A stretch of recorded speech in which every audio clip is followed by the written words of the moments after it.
বন্ধুরা সবাইকে আসসালামু আলাইকুম, আশা করি সবাই অনেক ভালো আছেন। সো বন্ধুরা, আমরা যারা অ্যান্ড্রয়েড ফোন ইউজ করি আমরা প্রায় সবাই কিন্তু ইমো সফটওয়্যারটি ইউজ করে থাকি। সো বন্ধুরা, আমরা অনেক সময় কিন্তু মোবাইলে যখন অন্য কোনো অ্যাপস ব্রাউজ করতে থাকি তখন যদি কেউ ইমোতে কল দেয় তাহলে কিন্তু কলটা এসে ঢুকে পড়ে। সো অনেক সময় কিন্তু আমরা ডিস্টার্ব ফিল করে থাকি।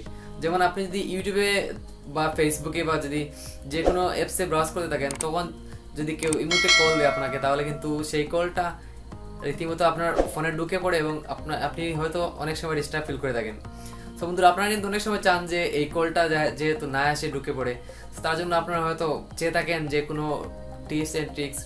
সো বন্ধুরা, আজকে আমি আপনাদের সামনে একটি টিপস নিয়ে আসছি, যে টিপসটির মাধ্যমে আপনি শিখতে পারবেন যে কীভাবে আপনি যখন অন্য কোনো অ্যাপসে ব্রাউজ করে থাকবেন, তখন যদি আপনাকে কেউ ইমোতে কল দেয়, সেই কলটি কিন্তু এসে ঢুকবে না। বাট যখন আপনি ইমো অ্যাপসটি ওপেন করবেন, তখন কিন্তু সেই কলটি এসে ঢুকবে। সো বিষয়টা কিন্তু একটু অন্যরকম। যখন আপনাকে কেউ কল দিবে, কলটা কিন্তু এসে ঢুকবে না, বাট আপনি যখন ইমো অ্যাপসটি ওপেন করবেন, তখন কিন্তু সেই কলটি এসে ঢুকবে। সো বিষয়টা হয়তো আপনাদের অনেকেই চান যে এরকম আপনারা করতে। সো এই টিপসটি যদি শিখতে চান তাহলে ভিডিওটি কন্টিনিউ করতে থাকেন। সো চলুন শুরু করার আগে একটু তা না বলে নয়, আপনি যদি আমার চ্যানেল নতুন হয়ে থাকেন তাহলে অবশ্যই সাবস্ক্রাইব করবেন এবং পাশে থাকে বেল বাটন অন করে রাখবেন। সো চলুন শুরু করি।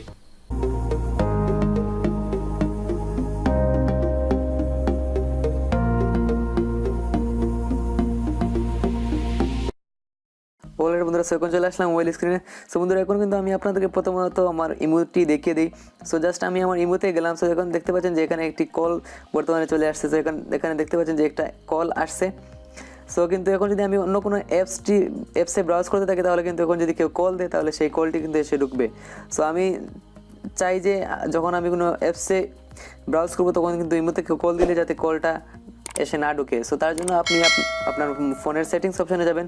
সো সেটিংস অপশনে যাওয়ার পর সিম্পলি আপনার যে ফোনের অ্যাপস ম্যানেজার যে অপশনটি আছে, সেই অ্যাপস ম্যানেজার অপশনটিতে যাবেন। সো জাস্ট এটা কিন্তু সবার ফোনে থাকবে।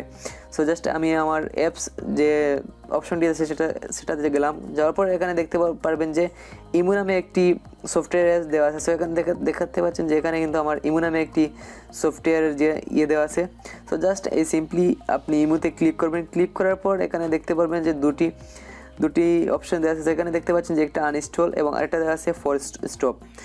সো আপনি যেহেতু চান যে আপনি যখন অন্য কোনো সফটওয়্যার ব্রাউজ করতে থাকবেন, তখন যদি কেউ ইমেতে কল দেয় সে কলটা এসে না ঢোকে, তার জন্য জাস্ট আপনি ফোর্স স্টপে ক্লিক করবেন। সো জাস্ট ফোর্স স্টপে ক্লিক করার পর এখানে একটি নোটিফিকেশন যাবে। সো জাস্ট এখানে আপনি ওকেতে ক্লিক করে দিবেন। সো জাস্ট ওকেতে যখন ক্লিক করে দিব, এখন যদি কেউ আপনাকে ইমোতে কল দেয়, তাহলে কিন্তু সেই কলটি এসে আপনার ফোনে ঢুকবে না। বাট আপনি যখন আবার সেই ইমোটি অ্যাপসটি ওপেন করবেন, সো জাস্ট এখন যদি আমি আবার ইমো অ্যাপসটি ওপেন করি, তাহলে কিন্তু এখন যদি কেউ কল দেয়, তাহলে কিন্তু সেই কলটি এসে আমার ইমোতে এসে ঢুকবে। অলরেডি বন্ধুরা, এই ছিল আজকের মতো। বন্ধুরা, আমি দেখালাম যে কীভাবে আপনি সিম্পলি এই টিপসটি ইউজ করে আপনি যখন অন্য কোনো অ্যাপসে ব্রাউজ করতে থাকবেন, তখন কিন্তু আপনাকে ইমোতে কেউ কল দিলে আপনি ডিস্টার্ব ফিল করবেন না। সো আপনি যেহেতু যখন আপনি আবার ইমো অ্যাপসটি ওপেন করবেন, তখন কিন্তু সেই কলটি এসে ঢুকবে। সো বন্ধুরা, আশা করি ভিডিও ভালো লাগবে। যদি ভালো লাগে থাকে তাহলে অবশ্যই ভিডিওতে লাইক করবেন, কমেন্ট করবেন, শেয়ার করবেন। সো দেখা হবে পরবর্তী কোনো ভিডিও। তার আগ পর্যন্ত সুস্থ থাকবেন, ভালো থাকবেন। আল্লাহ হাফিজ।